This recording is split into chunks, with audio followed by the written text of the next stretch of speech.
سوال پوچھنا ہے، ایک نظام سے سوال پوچھنا ہے. تو خیر ہم ایک ایسے سسٹم سے سوال پوچھتے ہیں جو جس کی گہرائی، گہرائی، موضوع پہ اس کی گرفت، اس کے علم کی انتہا اور اس کی تحدیدات کا ہمیں بالکل علم نہیں ہے. جب ہم سوال پوچھتے ہیں تو ہمیں یہ سمجھ آنا چاہیے، یہ سمجھنا چاہیے ایز اے جرنلسٹ کہ جب میرے کام میں کہ مجھے جس طرح ہم بہت لمبے نوٹس بنایا کرتے تھے اور اس میں سے ایک مختصر خبر نکالتے تھے، آج کی دنیا میں شاید آپ سب لوگ جو پڑھانے والے لوگ ہیں، جو علم کی دنیا سے وابستہ لوگ ہیں، شاید آپ لوگ یہ کام ہمیں سکھائیں کہ دراصل ہم نے پرومپٹ کیسے کرنا ہے، ہم نے کسی بھی سسٹم سے، اے آئی اورینٹڈ سسٹم سے ہم نے سوال کیا کرنا ہے کہ جس کا وہ درست جواب دے سکے. لاسٹلی میں یہ عرض کروں گا کہ دنیا کی تاریخ میں ہم نے جب سے یہ دنیا بنی ہے اس میں یہ واقعہ موجود ہی نہیں ہے کہ ہمارے انفسی اور آفاقی آلات میں فرق ہو.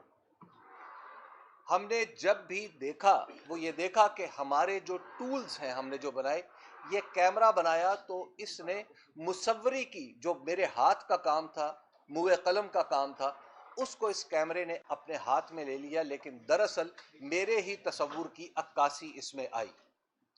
میں حرکت کرتا ہوں، میں نے جہاز بنا لیا، میں نے زمین پر چلنا سیکھ لیا، یہ سارے کے سارے وہ ہتھیار تھے،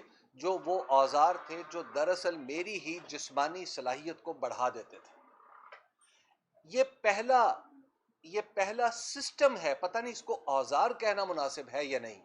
یہ پہلا سسٹم ہے جس کے ساتھ انٹریکٹ کرنے کا، باہمی تعامل کا انسان کو تجربہ ہی نہیں ہے. تو لہٰذا ہم سب اس میں خطا کھائیں گے، ہم سب اس میں ٹھوکریں کھائیں گے، لیکن ایٹ دا سیم ٹائم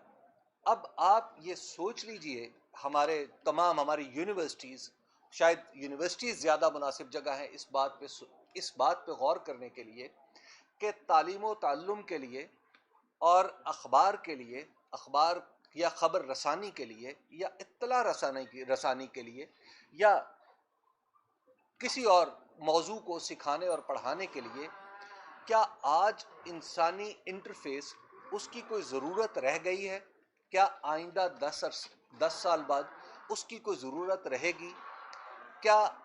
وہ نالج جو پہلے سے موجود کتابیں ہمیں پڑھائی جاتی تھیں، آج وہ ایک چیٹ بوٹ ہمیں کیوں نہیں پڑھا سکتا؟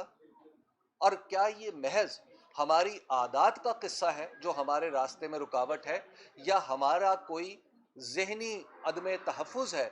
جو جس طرح کی بہت ساری تھیوریاں چل رہی ہیں، الٹی سیدھی کتابیں لکھی جا رہی ہیں کہ جناب اے آئی پتہ نہیں کیا کر دے گی یا کیا ہو جائے گا. کہیں ہمارے محض ایسا تو نہیں ہے کہ انسان کے ارتقاء کا ایک نیا مرحلہ شروع ہوا ہے جس سے ہم سب ڈر رہے ہیں؟ آپ کا بہت بہت شکریہ. Thank you very much.